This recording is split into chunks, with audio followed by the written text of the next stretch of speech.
mining, and my guests are seated right here in the studio. So yes, to introduce my guest, I have Samuel Ejay, who is the Senior Project Officer for CRS. Karim Jato is Programs Officer for EPA.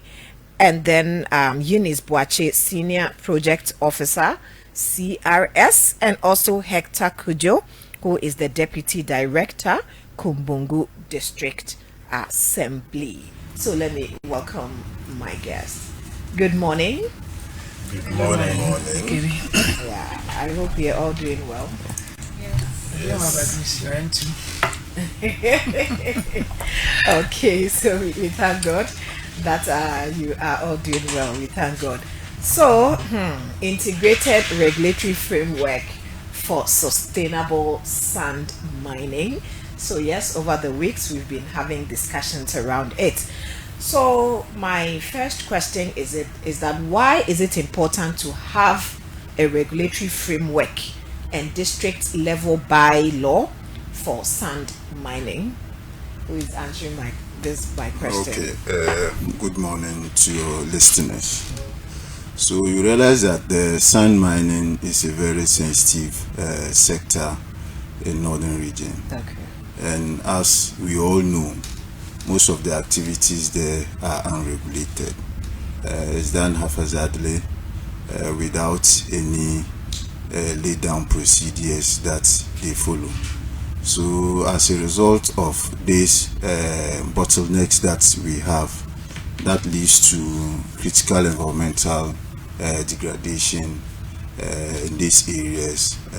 We thought it wise through CRS to bring together all regulators that are key in this sector, that's the sand mining. So we came together to see how we can explain our laws for the ordinary Ghanaian to understand. So the essence of this integrated framework is not to create something new. Everything in this draft is existing. But what we did is to make it easier for people to understand. So each institution that regulates the sand and mining sector brings out the procedures one need to follow before you can acquire licenses from that institution. Either Environmental Protection Authority, MINCOM, that's Minerals Commission, Water Resource Commission, and then the Assembly. So each of these institutions has spelled out the procedures one need to follow to get a permit. But they are the key stakeholders or institutions that regulate the sand mining. They have the mandate to regulate it. So they need to give their procedures and back it with the law. So when you pick the framework, you go through it, then you understand. So from research and also investigation around this area, we realize that most of the stakeholders that benefit from this mining do not even understand our laws. Okay. So if you don't understand the law, how do you comply with the law? That's the problem. So it makes compliance very difficult within this sector. And we've known over the years that there has been serious compliance exercises that has happened there that even led to the burning of tippers around this vicinity. But still, the activities are going on. So I think using force wouldn't help. So we realize that we need to take this approach to see how we can bring all the actors together so that they will understand that there's a procedure they need to follow. And when you follow these procedures, get your permit, you can mine legitimately and nobody will bother you. So the essence of this is just to ensure that our environment is safe and also not to deny these actors from engaging in sand mining. They can engage in sand mining, but what we are advocating for is for them to do it responsibly. So you just need to follow the laws and ensure that you acquire the permits, then you can go ahead with your mining process. I think this is very understandable. Not to prevent them, Yes. but they should do it responsibly, so that it doesn't affect everybody. Thank you so much. So let's look at how local assemblies and traditional authorities can collaborate to enforce these frameworks that you just talked about? Thank you. Good morning to your cherished listeners. And I want to start by saying that before the laws that establish the various assemblies came into being, we have the traditional authorities who were managing the various areas under their jurisdiction.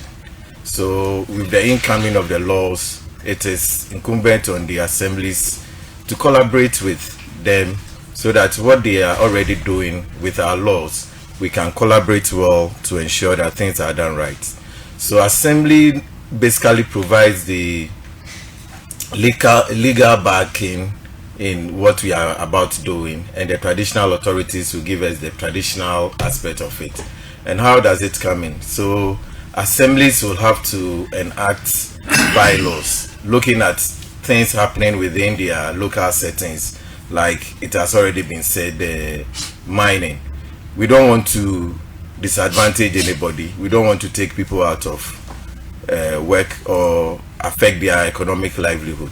But we also want to ensure that as much as people are working to take care of their families, they are doing it responsibly, that we all at the end of the day will benefit. So as an assembly, we will come in with our laws, engage with the chiefs so that the chiefs are able to understand exactly what we are about doing. Then when the chiefs give in the buy-in within our settings, the voice of a chief, even within the remotest area, is very strong. When a chief says something, it's binding. So if the assembly is able to get the chief to understand what and the reason why we need to do the mining sustainably, then the chief will be able to help the assembly to also enforce it within their jurisdiction. So that's basically how we are going to collaborate with them. We are coming from the legal aspect. Okay. They are from the traditional aspect. We are going to see how best we can harmonize the two to ensure that things are done right. All right. So then, what do community members and these sand miners associations play in shaping and then implementing these regulations? So basically, if we look at the community in which the sand mining is being done, it is the youth that are involved. Then other people come from other places to also come and cut the sand to people who needs it. So then if the youth are able to understand that our activities is having this negative impact on the society, then they will be able to now start doing the things right. So if people are within the water bodies and they are mining, we all know about the issue of scarcity of water within TAMALE. These are all contributing factors. So if the community youth understands, the tipper track unions understand the reason and the essence of abiding or doing the thing right, and the community members too, then each and every one will be now policing one another, because the track owners knows that if I don't ensure that those cutting the sand for me are doing it right, then if something happens, I'll be out of business. And those who are also doing it knows that if they don't do the right thing and the track owners are not able to come, they are out of business. And the community, to whatever benefit they are getting, will not come to them. Okay. So when we all understand the individual roles that we play to collectively ensure the sustainability of sand mining, it will help all of us. It will really help all of us. So we all have a part to play, the community as well as the Sand Miners Association. They all have a part to play. So then how can our regulatory frameworks balance economic needs with environmental protection? All right, so it could be morning to your listeners and your viewers on Facebook.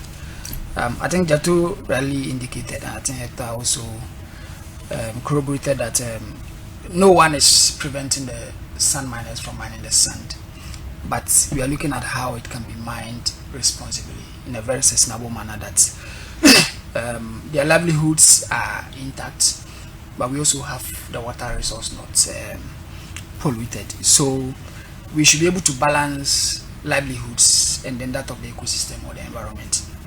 So if we are able to control the permits, then it means that the sand miners will be allowed to do their work, earn the income, whilst the degradation of the environment or the water is also limited. So activities go on. You mine the sand, but you mine it in a very responsible manner, in a very controlled, sustainable manner, so that you don't affect or you don't pollute the water body. Again, if we are able to ensure that we have the regulatory framework, that also means that mining activities always goes with environmental degradation, whether you like it or not. Whichever way that you want to have it, you would degrade the environment to some level. So if we have the frameworks and the bylaws, then it means that there are laid down procedures that when you finish with the mining, you are supposed to reclaim the land by probably vegetating, tree planting, or whatever the activities that you are supposed to actually carry out. So if the frameworks are there, if the bylaws are there, there are avenues created within to ensure that the sand miners are mining. Whilst they are mining, they are limiting the degradation of the ecosystem or the environment, the water bodies. However, if the water bodies are also degraded, or even if the environment is degraded, there are also procedures, okay, for you to go through reclaiming the land where you are planting trees and other stuff. It also helps in maybe revenue mobilization models that becomes very shared for the sand miners, for maybe the assemblies, and then the community as well.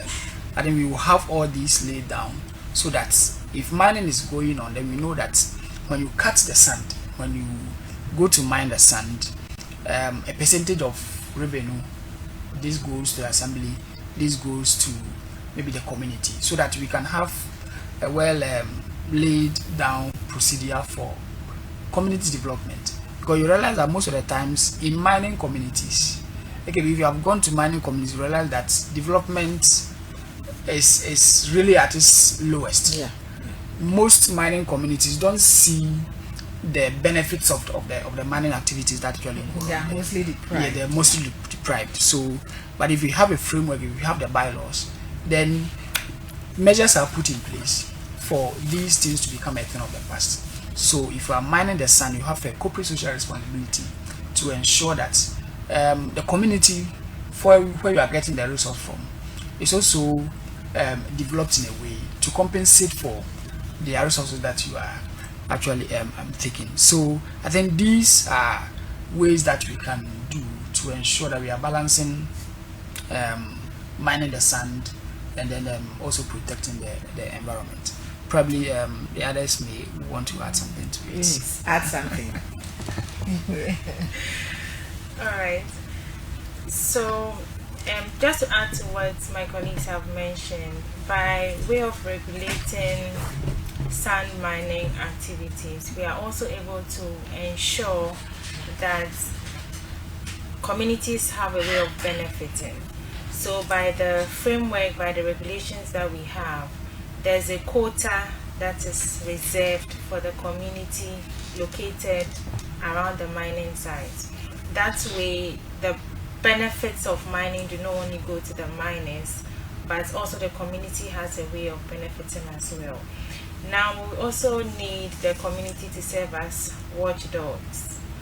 If you leave communities out of implementation, you consider them largely as beneficiaries but not partners, a lot of the time they would want to sit aloof and watch. Okay, so you are here to do something, let's see how it goes. But once you involve them in what you're doing, they understand the need for what is being done, it's easier for them to come on board and help. We are looking to, with the support of the Forestry Commission, do some restoration activities. At the end of the day, you would plant and leave. who is going to take care of these plants in your absence? So very largely the community plays a role in all of these activities, and we cannot overlook their contribution. Okay, the community plays a role. Thank you very much. Dato, do you also have something to add? Yes, a brief one. Okay. So when you look at the framework, you realize that basically we have two critical actors there. People who want economic development, then we want people who are environmentalists, let me put it that way, people who wants to protect the environment. And the framework is just a catalyst to bring these two together, where we try to foster economic development. People will go there, work, earn money, pay school fees, then it springs up. That trickle down effect will all benefit. Then there are others who are so concerned about the environment. They want to protect the environment at all costs. So you hear views that why should they even mine there? They are destroying the environment. So the framework brings out the need to mine and at the same time to protect the environment. So when you are getting these permits, there are laid down rules you need to follow. They are conditional permits we give out. So you need to abide by those conditions. So at a point when we realize that you are violating these conditions in the permit, then the permit can be revoked or you can be fined when you are caught violating some of these conditions in the permit. So it's a good thing that we are bringing up, and we are hoping that the public, the general public, and also community members will participate, because they are the direct beneficiaries to these resources. They have the responsibility to mine the resources, and also they have the responsibility to protect activities that are going on there. But they are the primary people to benefit, and when there are any effects there, they will be the primary people to be affected before any other person. So we are bringing them on board to see how we can plan together and also implement this initiative we are trying to do in collaboration with the assembly and also the local authorities. And I think we need to commend what Dalungna has been doing all over. He helped unblock some of the activities sand miners were doing. They blocked the river to harvest some of the sand there. He led a delegation there to stop them, and I think it's a critical example of what the local authorities can do when they are brought on board. So how are these sand miners, or these sand miners, how are they taking all this? Because previously they've had the freedom to do whatever they wanted. So for the sand miners, what they are telling us is that they don't have problem. Okay. They just want to understand the process. Then whatever they need to do, they are willing to comply. So far so good. The discussion is good.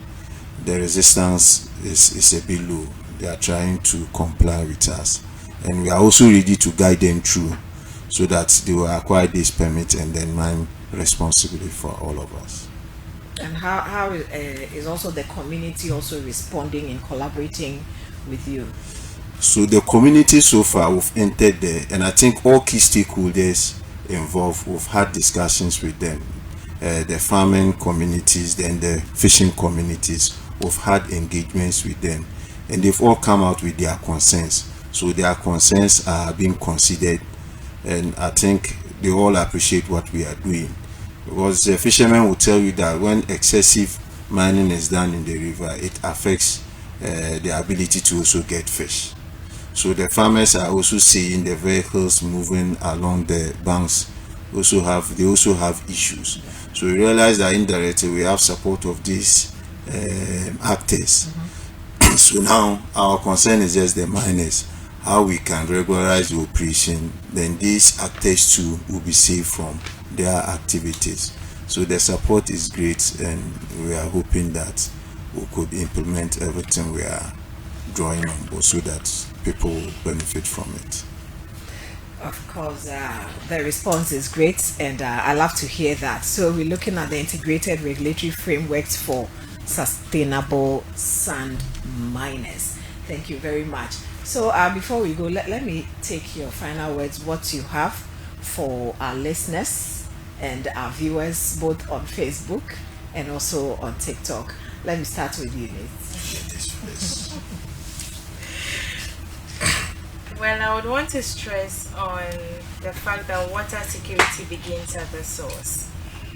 We are in Tamale, and you would think that we are so many kilometers away from the White Volta River or from Nawini.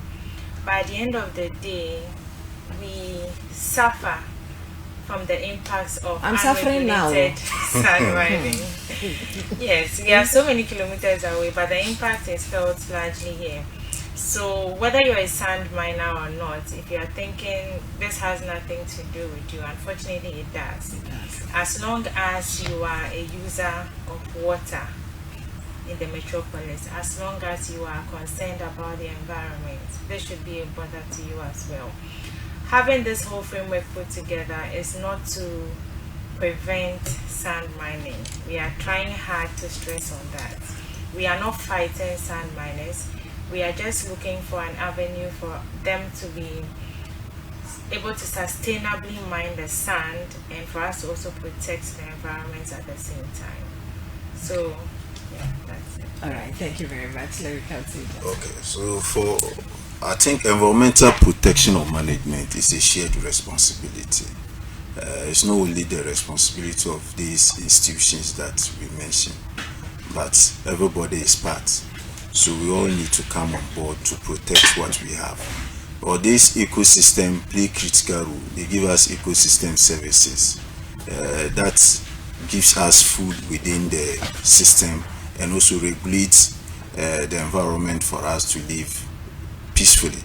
So if we take away all these ecosystem services, it will affect us, all of us. Now we are complaining we don't get enough rainfall. So that water body we have at Dalong plays a critical role in evapotranspiration. So if we are not protecting it, our climate will have issues and won't get adequate rainfall. So protecting the environment is a shared responsibility. Everybody should come on board. We are not preventing people from their economic ends, but we just want to do it responsibly. So everybody should come on board for us to implement this framework effectively to benefit the general good of Ghana. Thank you. Thank you very much. So to Mr. Kujo from the District Assembly's point of view. Yes, so from the District Assembly's point of view, I just want to tell the listening public that they should see the Assembly as a partner in development. Whatever laws we come up with is for the good of the people. Assembly is not there to cripple anybody's business. We are rather there to create the enabling environment. So we always try to create or come up with laws that will help people do the right thing so that their business will thrive. So we are through this also calling on the listening public and the general public that they should support the Assembly in whatever bylaws they have. They should abide by it. And when we do that, we realize that the community in which we live will live peacefully, and nothing will stop anybody from progressing. You realize that your business will be flourishing without any challenge at all. But then, if we are not abiding, my inability or my refusal to abide and your refusal to abide, when they come together, creates a bigger problem. That at the end of the day will be a problem for the whole region. So we are calling on the general public to see the Assembly as a development partner and not an agency that is out there to more or less, like people always say, we are always after them. We are not after them to bring down their businesses, but we are after them to do the right thing for the environment to also survive. Thank you. All right, thank you very much. And then finally to Samuel. Yeah, AKB. We say water is life, and if water is life, then it means we need to do everything to protect it. So if you're protecting water, it means you're protecting life. This framework, as indicated, is not a reinvention of the wheel. It is just to ensure that we have a harmonized system that brings together all the regulations of the various bodies, Water Resource Commission, Environmental Protection Authority, Minerals Commission, EPM, Forestry, and then the assemblies, so that we can have easy understanding of what is required for you to be licensed and do a sustainable sand mining activity. So and that is just what we seek to achieve, that we are able to protect water, we are able to protect the environment, which our lives as humans actually depends on. So once we are able to protect it, then it means that we are able to protect our lives. Thank you. Thank you very much. Our lives depend on the environment. So we've been looking at integrated regulatory frameworks for sustainable sand mining. And if the environment is destroyed, it affects everybody, including myself and you out there doing the listening as well. So yes, this morning I've been talking to Samuel Ejay, the Senior Project Officer for CRS. Karim Jato is the Programs Officer for EPA. And then Eunice Boache, Senior Project Officer, CRS. And from Kumbungu District Assembly, we had Hector Kojo, and he is the Deputy Director. Thanks to Crimson Matthew for the Facebook Live. So maybe if you didn't join us earlier, this interview is on Facebook, Fila FM 89.3. So you can also go there and then watch the full interview there. And we're also live on TikTok. My name is Oheniri Akusia Kwatama Boache. Thanks so much, gentlemen and lady, for coming this morning. We're grateful. Thank you, Oheniri. Thank you.